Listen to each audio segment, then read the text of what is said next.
Welcome to the Revenue Room podcast, where data, AI, and leadership converge. We sit down with the boldest CEOs and C suite operators who are rewriting the rules of growth.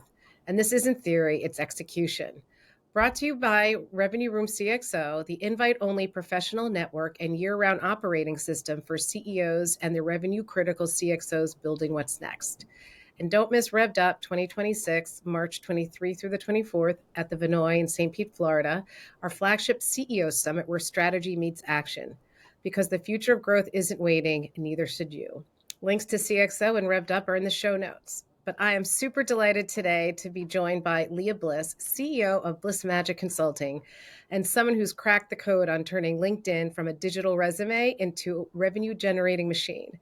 Lia helps executives and teams increase their LinkedIn reach by 10x, and she's here to share why most of us are using LinkedIn completely wrong.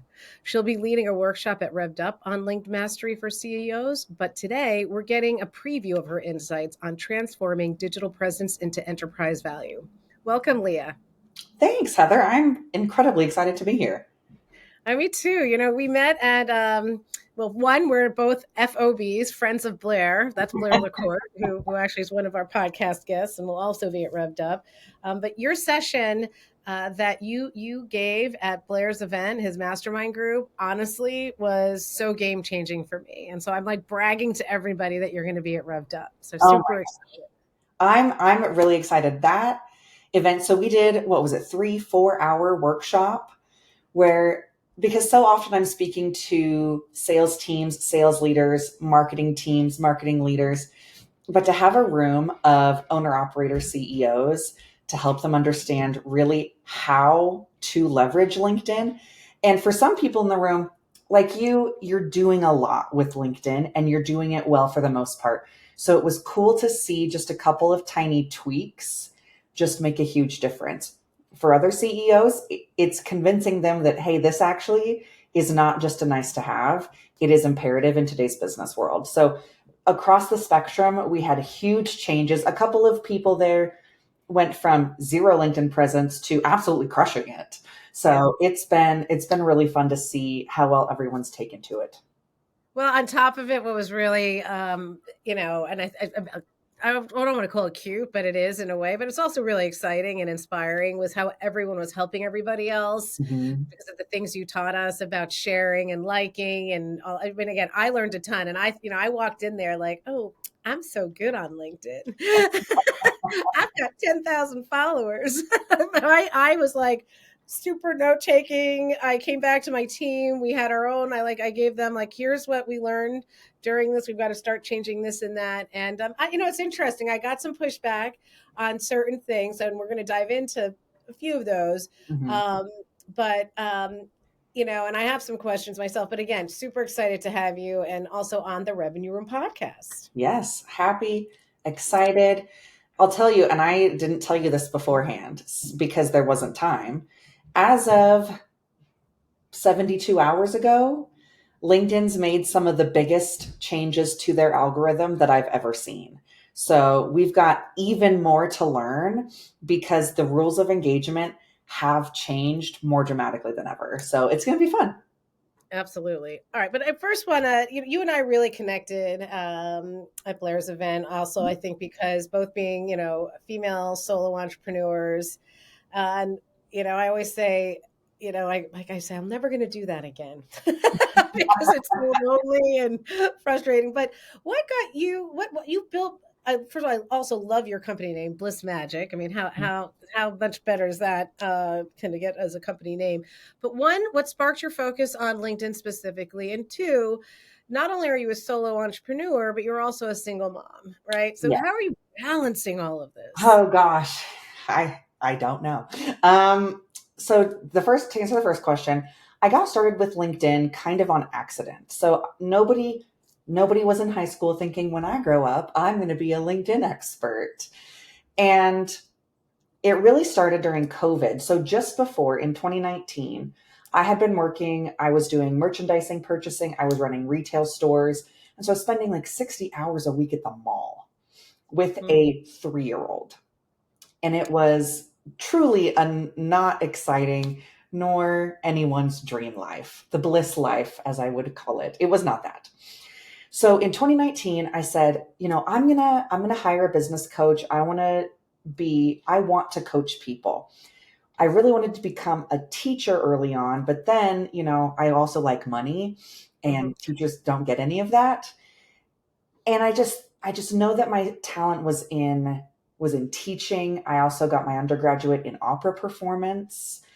And so being on stage, I gave my first keynote when I was 5 years old. So I knew there was something I could do. I also have, and this is for a different podcast, a unique and unfortunate kind of early young adult life when it comes to I had a terrible marriage. I was married and divorced by 22. And I thought, oh, I can coach women on confidence and boundaries. And I want to be a coach. I want to be a women's lifestyle coach. So I hired myself a coach and she taught me the basics. And I thought, okay, I'm going to find all of the time I can in between my job to start doing this and promote myself and start showing up online. Well, then COVID. Mm. And I thought to myself, well, gosh, Leah, you asked for time and now you got it. Hmm. So I sat down and started putting out, frankly, the cringiest YouTube videos you've ever seen in your life. They were so bad. Somebody sent me one the other day and was like, "Is this you?" I'm like, "Ugh, that's so embarrassing." But I just started showing up every single day and putting myself out there. Well, then one day I get a call from my dad, and he said, "Hey, I've got this company. I do LinkedIn." He was a career CMO in technology, Hmm. and I remember going to conferences, and I was a booth babe scanning badges at like 15. But he said, "Do you want to do this?" Apparently, his his wife, my stepmother, he had been complaining to her saying like, "Oh, I'm so busy. I need to clone myself." And she said, "You did that. Call your daughter." So she had seen my videos and they said, "We need somebody that we're comfortable with presenting this training on Zoom." And so for about a year, I had a really intense Zoom presence, online training through training sales teams across the world, presenting concepts on LinkedIn. And at first, it was almost just reading from a script. Just, this is how I've been told that LinkedIn works, and this is what I'm repeating to you. Hmm. And then after a couple of years, I got better and better, started taking over more of dad's business. And then about 3 years in, I work had slowed down. It was so crazy during COVID because all of these companies had all of this money that they were supposed to be spending on events and, regional team meetings and all of these things that they couldn't do anymore. So they dumped it all into LinkedIn training.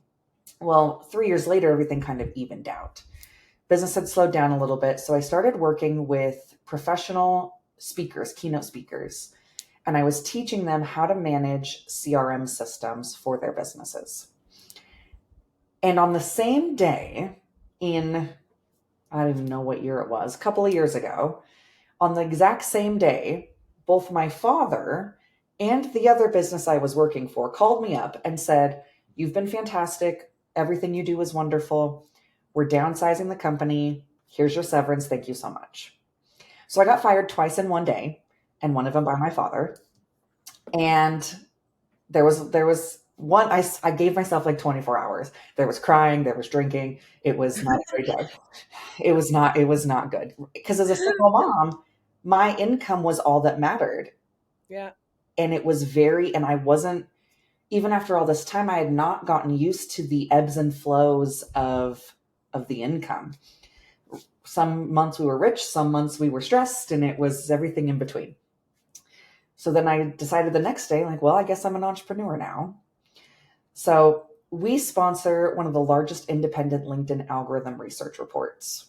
And I didn't know that I was a data nerd until I got all of this data and just started pouring through it and figuring out LinkedIn and how does this apply to salespeople? How does this apply to executives? How does this apply to marketing? How does this apply if you're a speaker? If you're right, anyone who's B2B absolutely needs LinkedIn. And so understanding how that impacted as I simultaneously learned more about larger corporations was very interesting to me.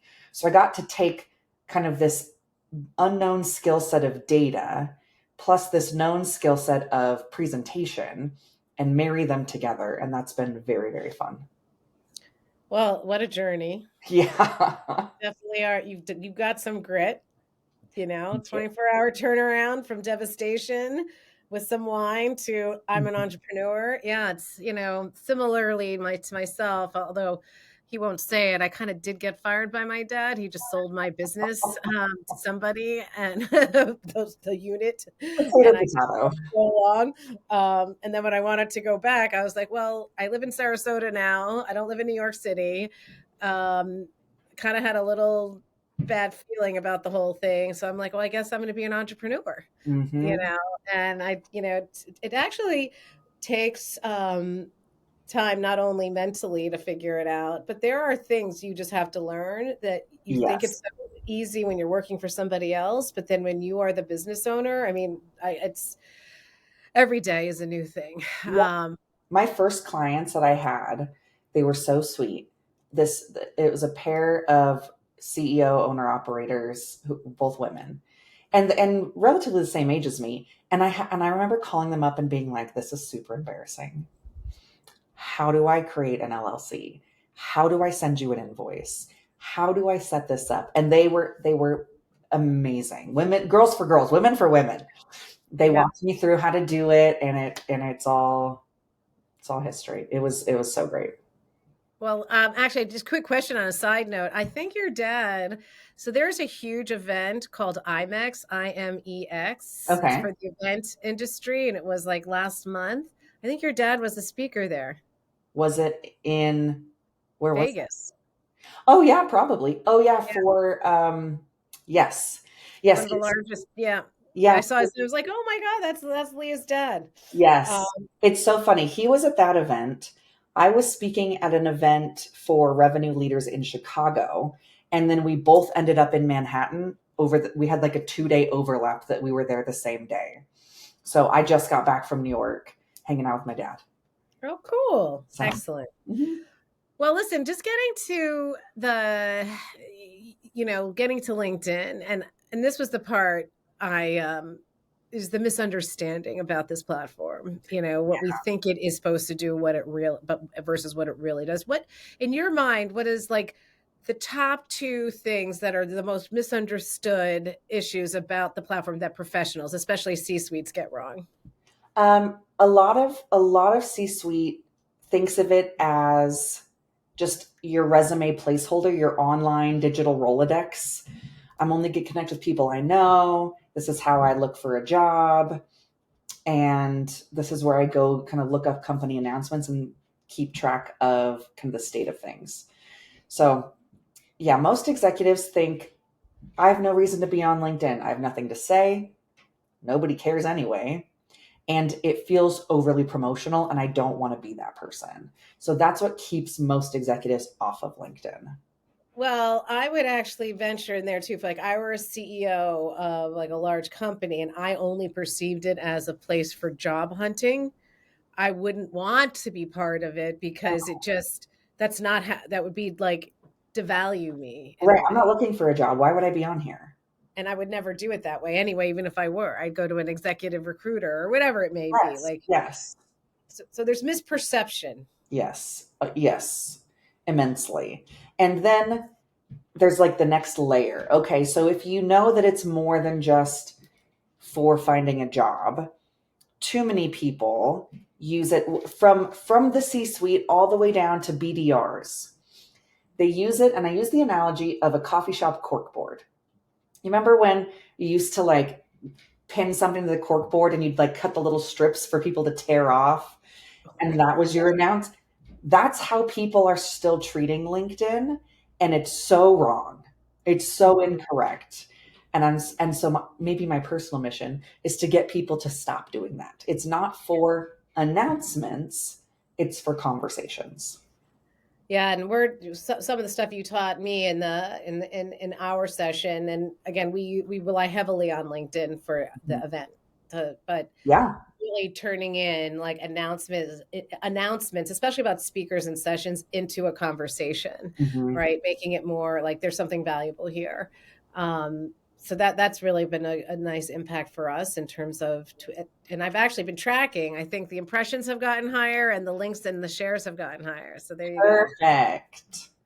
So the other thing I thought was fascinating is you said during the session, like LinkedIn is the boardroom of the digital economy, and that actually, in some cases, can impact company valuation.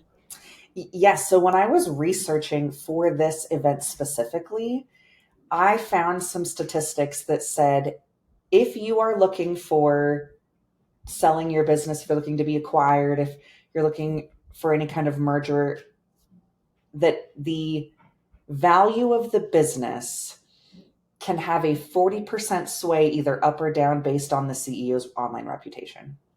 Hmm. That the more serious, the more professional, the more present you are, can have up to a 40% impact, which 40% is a lot of money to leave on the table because you just don't want to participate. Well, especially on the downside too. I mean, the negative one seems like to me the most risky. Um, Yes, yes. you know, and actually, there's a person, a CEO out there. I said, I'm going to tell you about him. He's a CEO of a company called DataBox. His Okay. name is Peter Caputa. You want to talk about a CEO who knows how to use LinkedIn? It's unbelievable how he uses it and the thought leadership and the sharing. He's very collaborative and he Yes. puts out content you would don't be like, whoa, that's a little like, aren't you giving your competitors some angles here? Mm. He doesn't look at it that way. I hear this all the time, everywhere from CEOs of giant companies down to solo entrepreneurs. Now, if you've got something that's like trademarked or that's kind of your secret sauce that you're going to keep, like a process, especially in like fabrication, that's a different thing.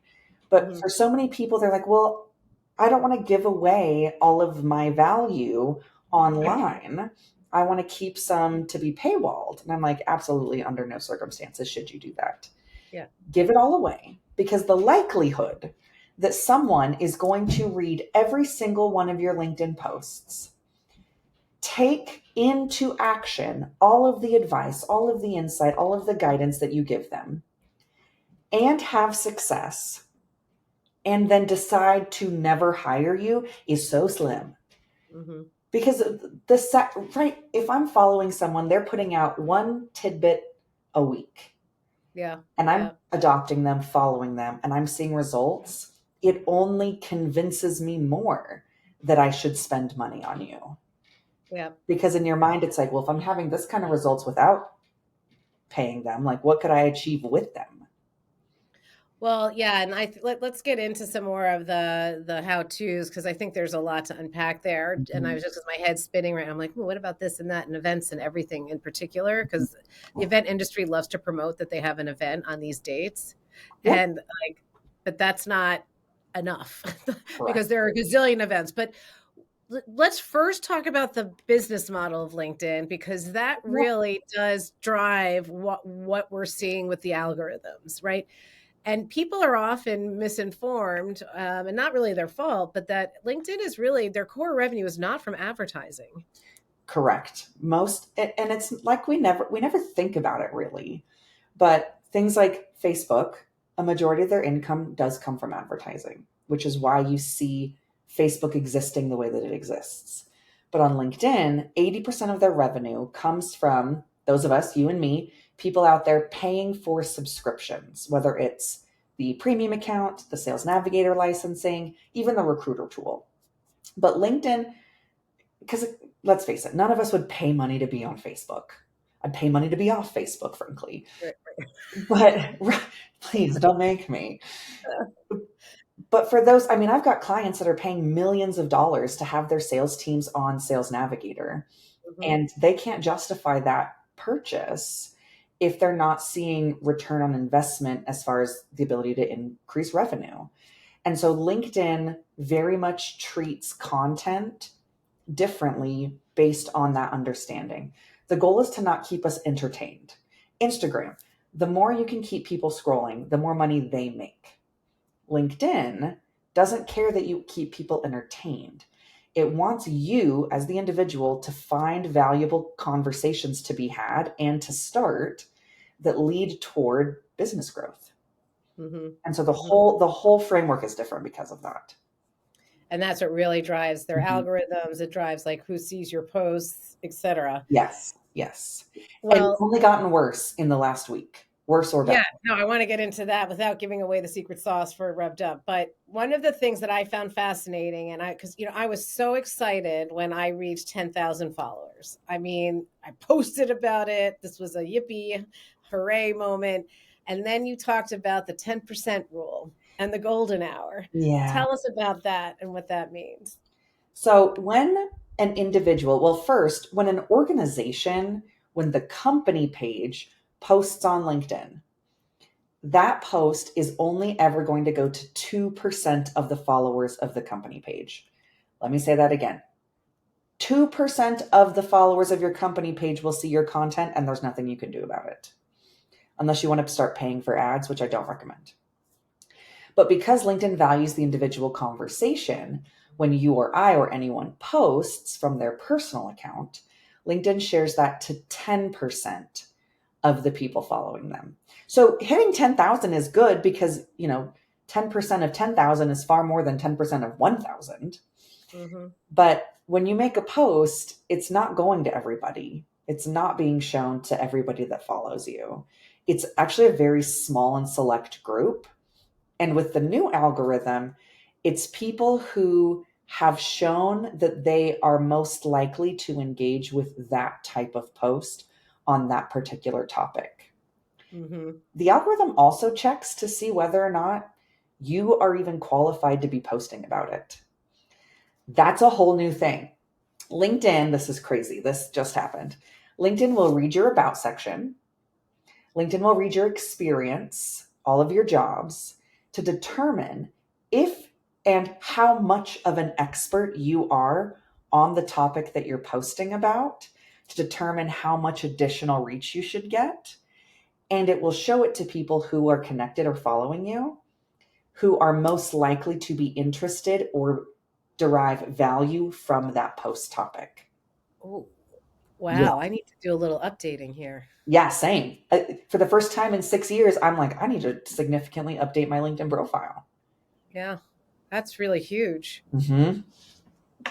So, like, as an example of that, I'm just thinking, all right, so I do this podcast called the Revenue Room Podcast. Hmm. And it does say, I did add, CEO and founder of Revenue Room CXO. I do talk about revenue and data and all of this, but I need to also say on my LinkedIn profile, I am the host and producer of the Revenue Room Podcast. Like, I've got to put more meat on, because I actually am doing that. That's not BS, Yeah. right?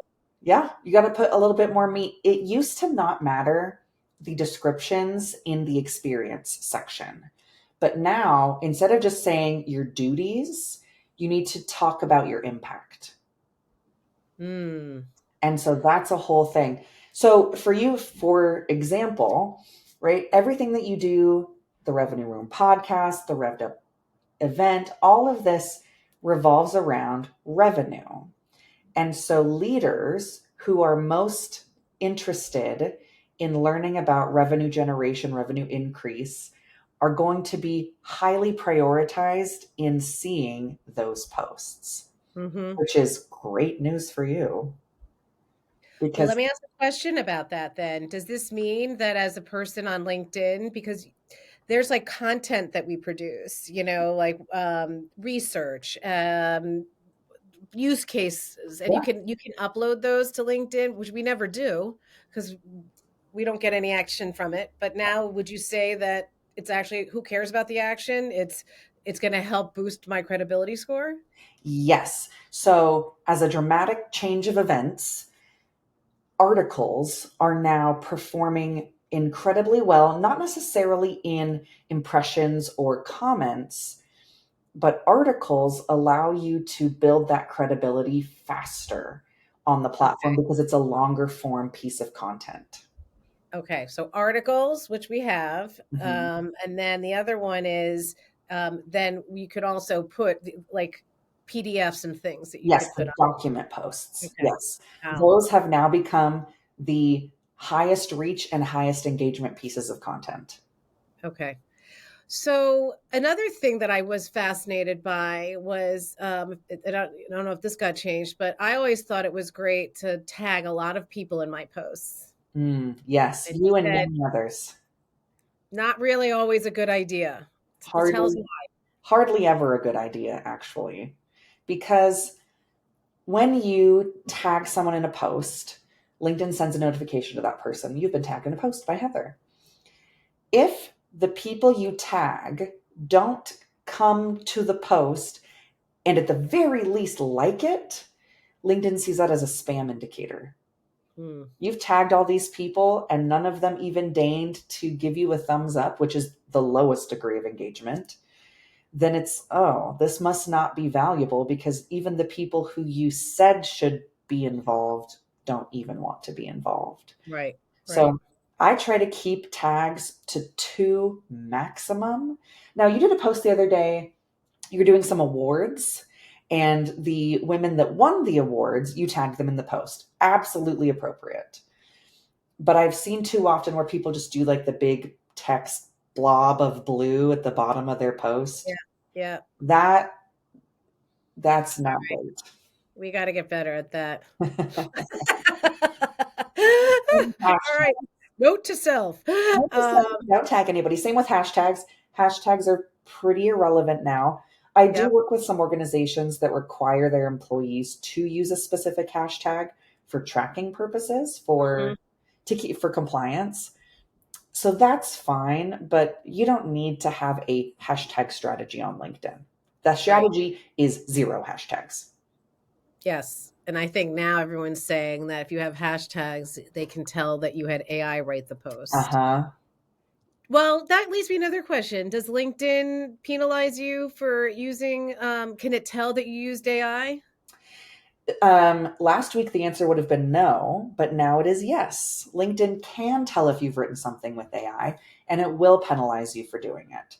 The way that it tells is by a lack of personal input. And by that I mean if you were to tell a story that, AI could never know, if you were to add a small anecdote or a reference point, something that only a human would do in storytelling, that's something AI is not doing. When if you were to go write a post, be like, please write a post as the podcast host for the Revenue Room about the latest episode. Here's what we talked about. It doesn't come across as personal Yeah. as if you were to say, I want to write this post.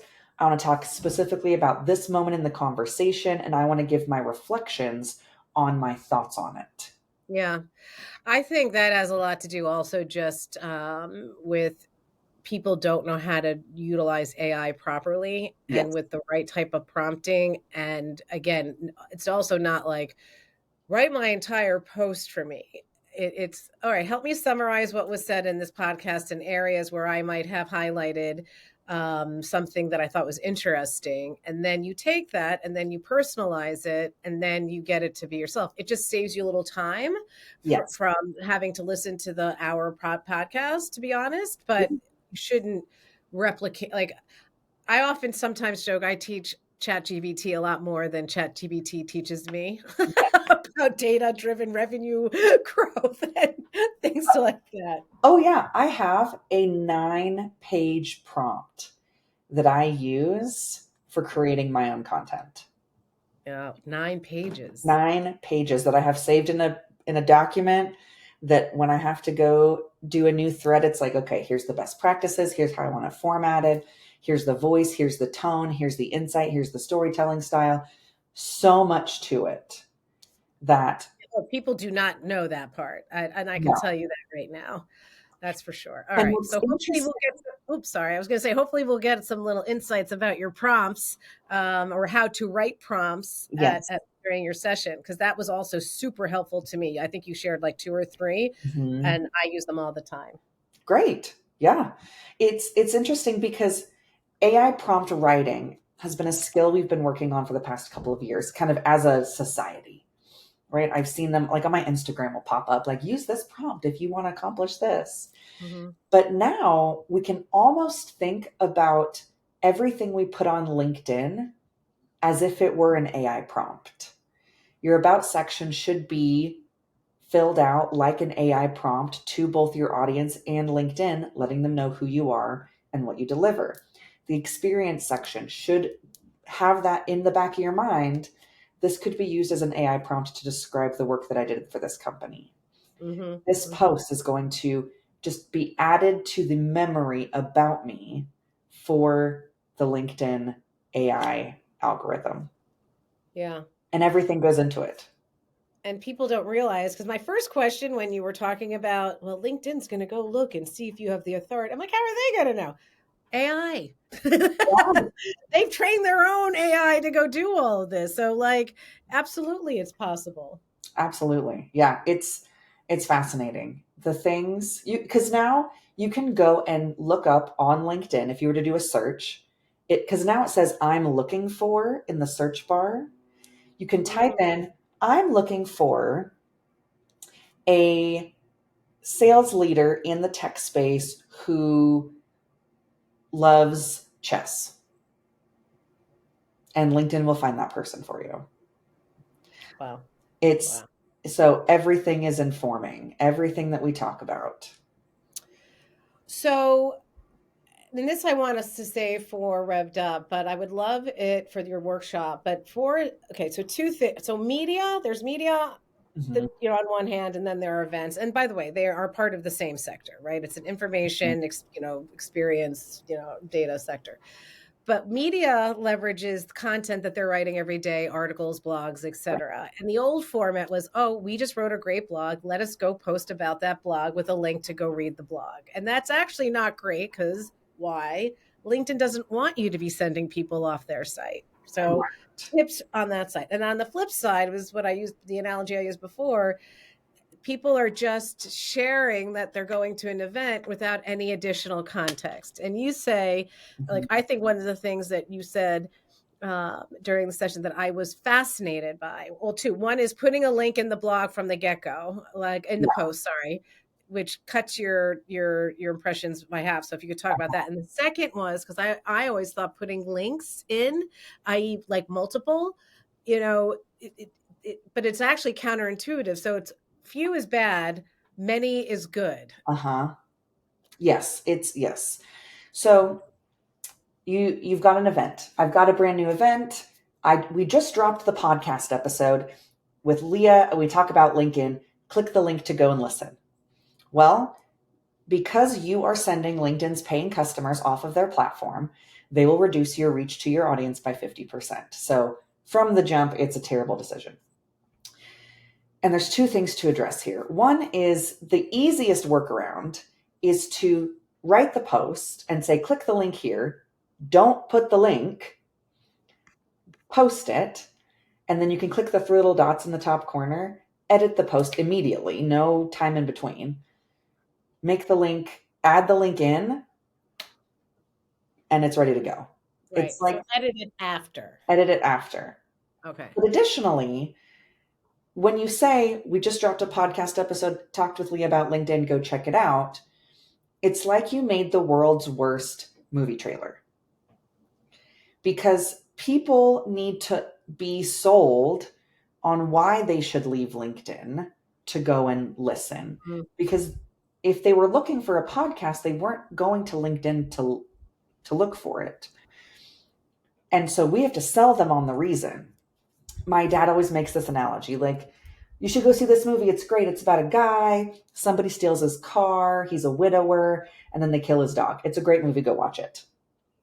It's like nobody would go see that movie, but it also does not summarize everything that John Wick is because Oh, you could yeah. sell John Wick in a way better way. Yeah. Yeah. And so we have to think about our posts giving that movie trailer version. Yeah. Here's Yeah. the top things that we talked about. Here's the biggest takeaway that I learned. Here's what you're going to get out of this podcast, and make it long. Have it be more than just the announcement. Leah and I talked about this. And this is super counterintuitive. And here's what she said. And here's what a lot of people think. And, we dive into it more in the podcast, but I'd love to hear your thoughts. Like, what do you think about this? Now Yeah. it's a conversation on LinkedIn that also really informs and helps convince people to go listen. Right. Right. All right. Well, we're running out of time. And so I want to do a couple things before we close out. First is if someone only had 15 minutes a day on LinkedIn, a CEO had 15 minutes a day, what would you have them do? What would they focus on? Commenting is the secret sauce. It is the thing I will be talking about the most at this workshop, because commenting allows us to build relationships, build rapport, build expertise, and we have nearly 3 times more reach with a comment than we do a post. Mm-hmm. And so Mm-hmm. comments like, great post, thanks for sharing, don't go over so well. But if you can comment to really, with the goal of generating a conversation and keeping the conversation going, 3 comments a day is truly all you need to have a really big impact on the platform.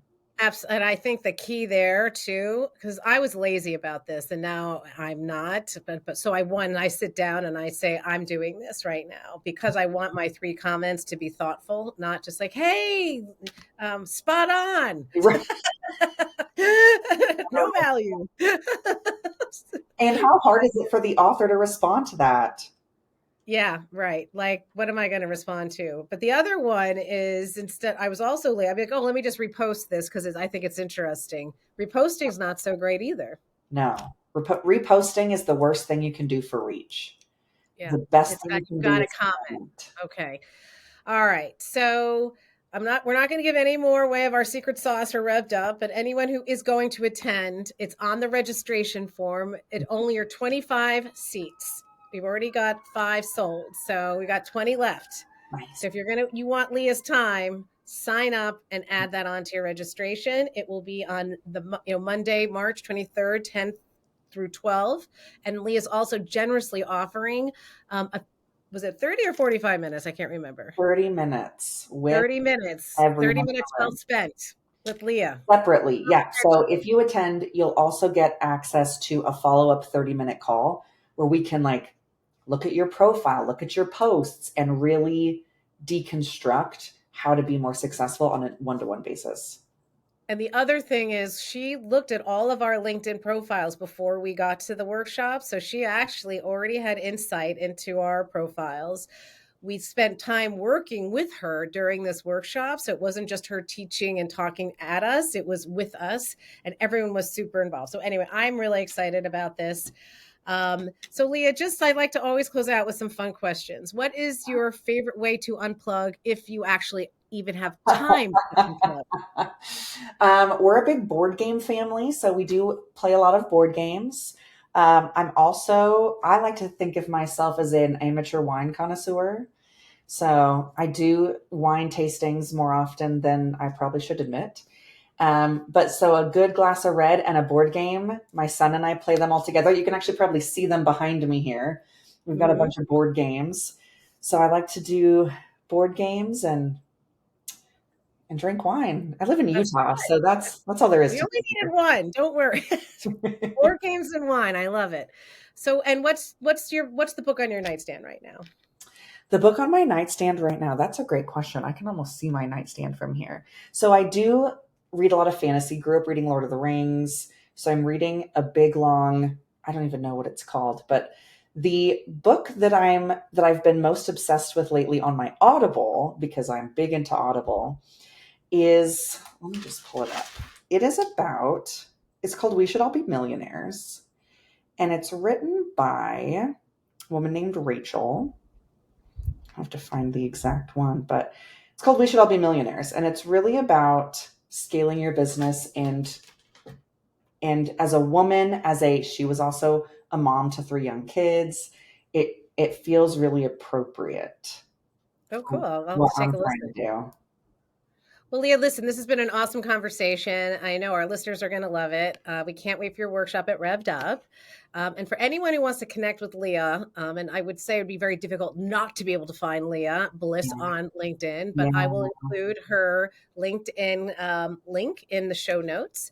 And actually, her website is www.theblissmagic.com. Wow, I love that too. When it's your name, the branding just comes so easy. Yep, yep. So, and anyway, for everyone else who wants to attend Revved Up, just go to the show notes. We'll have the link there, also to Revenue Room CXO. And please like, share, and enjoy the podcast. And I'll see you next time on the Revenue Room. Bye bye.